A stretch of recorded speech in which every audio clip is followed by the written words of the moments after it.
বলছেন। বৌমা, ও বৌমা, তুমি তো দেখি সারাদিন মোবাইলেই ব্যস্ত থাকো।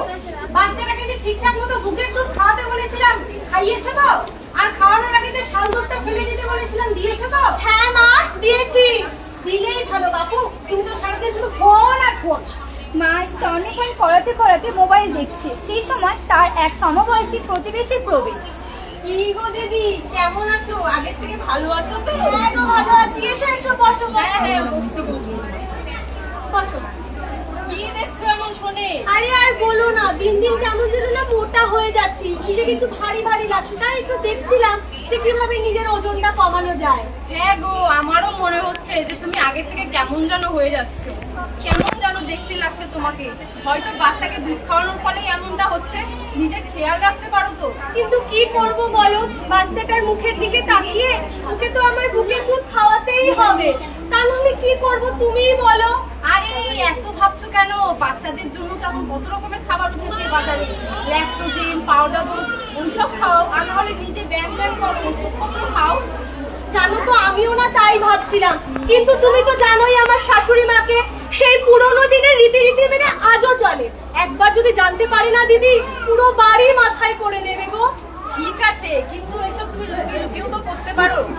দেখো, আমারটা তো আমি বললাম, এবার তুমি যা ভালো বোঝো করো। তবে আজ আমি আসি গো। প্রতিবেশী বইয়ের প্রস্থানের পর বৌমা পূর্বে সমস্ত ঘটনা নিয়ে ভাবতে থাকে নিজের মনে, এবং তার সঙ্গে আয়নার দিকে তাকিয়ে নিজেকে দেখে এবং বলতে থাকে, এ মা, সত্যি তো আমি দিন দিন কেমন যেন একটা হয়ে যাচ্ছি, কেমন যেন একটা মোটা হয়ে যাচ্ছি, আমাকে ওজনটা ভারী ভারী লাগছে। না বাবা, এবার আমাকে নিজের দিকে খেয়াল দিতেই হবে, এত বাচ্চা বাচ্চা করলে চলবে না, এবার আমাকে নিজেকে নিয়ে ভাবতে হবে। আমি যাই। এরপর বাচ্চার মা নিজের বুকের দুধ খাওয়ানো বন্ধ করে বাইরের কেনা দুধ, গরুর দুধ, ল্যাকটোজেন ইত্যাদি খাওয়ানো শুরু করলো, এবং নিজের ফিগার ঠিকঠাকভাবে বজায় রাখার জন্য নানান কার্যকলাপ ও করা শুরু করলো, যেমন অত্যধিক পরিমাণে ব্যায়াম করা, নানান ধরনের ওষুধ খাওয়া, খাবার পরিমাণ আগের থেকে কমে দেওয়া ইত্যাদি।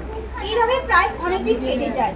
একদিন শাশুড়ি মা নাতিকে কোলে নিয়ে বলতে থাকে, দাদু ভাই, আমার দাদু ভাইটা কি করছে দেখি তো।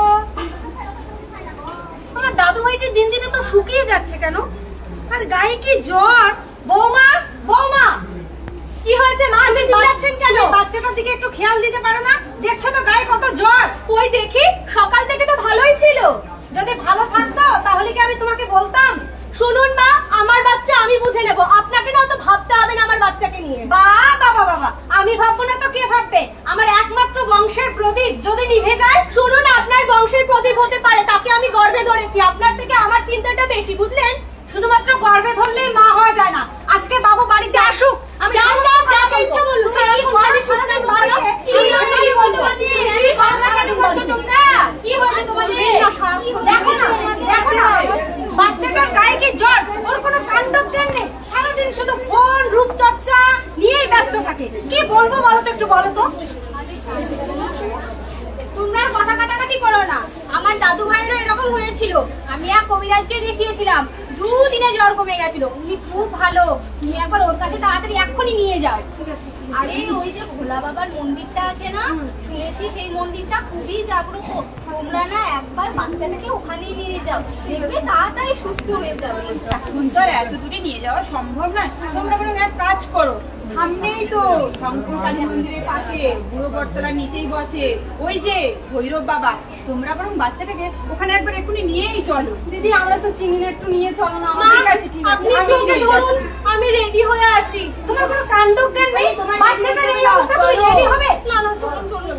এরপর বাচ্চাকে নিয়ে ওদের কাছে নিয়ে যাওয়া হয়।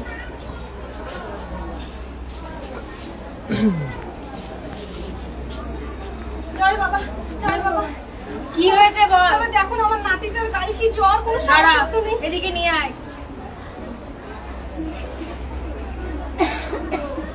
এই নে, এই মাদুরিটা ধর, এটা বাচ্চাকে পরিয়ে দিবি। আর বাচ্চার মাকে বলবি যেন সম্পূর্ণ নিরামিষ আহার গ্রহণ করে 7 দিন। আর এই মধুটা বাচ্চাকে খাওয়াবি। যা বাবা, আমার বাচ্চাটা ভালো হয়ে যাবে। আমার উপর অবিশ্বাস। বাবা, জয় বাবা। যা যা। বাচ্চাকে ওদের কাছে দেখিয়ে নিয়ে আসা হয়।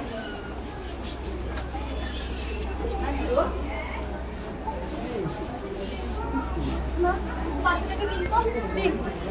ওকে একটু তাদের সাথে দিয়ে দিন, দিন। মধুটা খাইয়ে দিন একটু। মা, ওর গা তো ঠান্ডা হয়ে গেছে কেন? ও গা হাত পা তো ছেড়ে দিয়েছে কেন? মা দেখুন না মা, কি হলো বাচ্চাটা? আসুন না, কি হলো বাচ্চাটা? দেখুন না, ঠান্ডা হয়ে গেছে, দেখুন না। হ্যাঁ সত্যিই তো, বাচ্চাটা গা পুরো ঠান্ডা হয়ে গেছে। দেরি করো না, তাড়াতাড়ি ডাক্তারের কাছে নিয়ে যাও, তাড়াতাড়ি তাড়াতাড়ি। কিন্তু ডাক্তারের কাছে নিয়ে যাওয়া সম্ভব নেই, তোমরা কোনো ডাক্তারকে ফোন করে ডেকে নিও। দিদি একটু ফোন করো না। হ্যাঁ হ্যাঁ করছি দিদি। না বাচ্চাটাকে কি হয়ে গেল আমার বাচ্চাটা? হ্যাঁ হ্যালো ডাক্তারবাবু, হ্যাঁ বলছি শ্যামবাবুর বাড়িতে না তার নাতির খুব শরীর খারাপ, আপনি একটু তাড়াতাড়ি আসুন না, একটু তাড়াতাড়ি। ঠিক আছে। ওই দেখি দেখুন দেখুন না ডাক্তারবাবু, দেখুন দেখুন দেখুন না কি হয়েছে দেখুন।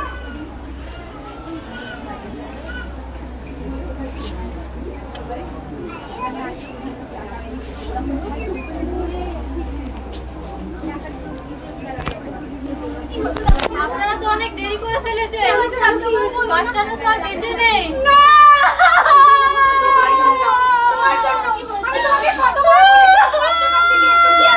তুমি আমার কোনো কথা শুনোনি, আজকে তোমার জন্য আমি আমার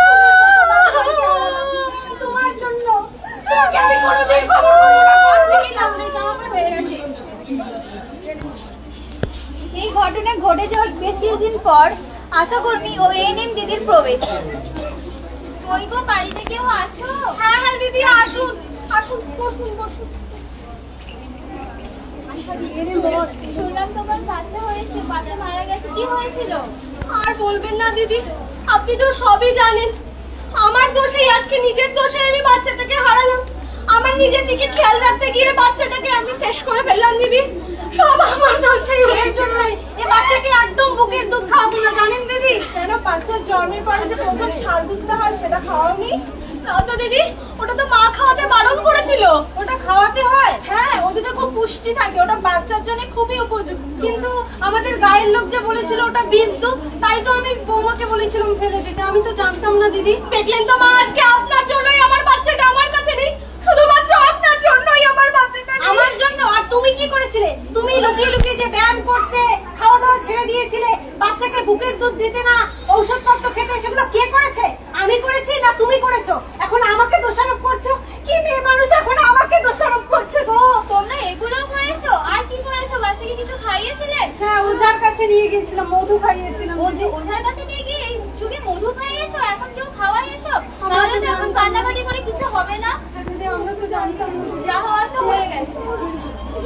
আপনারা দেখলেন তো এখানে কি হলো?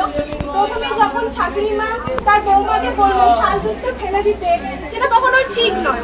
বাচ্চার জন্মের পরে মায়ের যে প্রথম শাল দুধটি হয় সেটা খুবই পুষ্টিকর, সেটা অবশ্যই বাচ্চাকে খাওয়াতে হবে। তারপরে মা নিজের রূপচর্চা, শরীরচর্চা করার জন্য বাচ্চাকে নিজের বুকের দুধ পান করানো বন্ধ করে দিল। তার সাথে সাথে অতিরিক্ত ব্যায়াম এবং ওষুধ খাওয়া শুরু করলো।